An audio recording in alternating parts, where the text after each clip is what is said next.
એરવે, શ્વસન માર્ગ ખુલ્લો કરવો. વ્યક્તિનો શ્વાસ બંધ હોય ત્યારે દર્દીને ચત્તો સુવડાવો. માથું, ડોક અને ધડ એક સાથે ફેરવવા. હથેળી કપાળે મૂકી તેનું માથું પાછળ તરફ વાળો. દર્દીની દાઢીને ઉપરની તરફ ખેંચો. ગરદનમાં ઈજા હોય તો આંગળીઓ વડે કાનની નજીક જડબાને પકડી ધીરેથી આગળ ખેંચો, જેથી જીભ પાછળ ધકેલાતી અટકશે અને શ્વસન માર્ગ ખુલ્લો રહેશે. દર્દીના કપડાં ઢીલા કરવા અથવા કાતર વડે ફાડી નાખવા.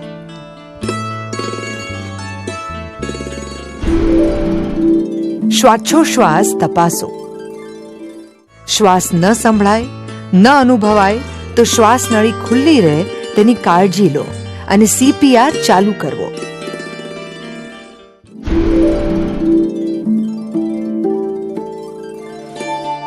સારવાર આપનારે ઊંડો શ્વાસ ભરવો. દર્દીના નાકને બંધ રાખી બીજા હાથે તેનું મોં ખોલી પોતાની અંદર ભરેલો ઊંડો શ્વાસ દર્દીના મોંમાં કાઢવો. દર્દીનું નાક દબાયેલું જ રાખવું, નહીં તો શ્વાસ નાકમાંથી બહાર નીકળી જશે.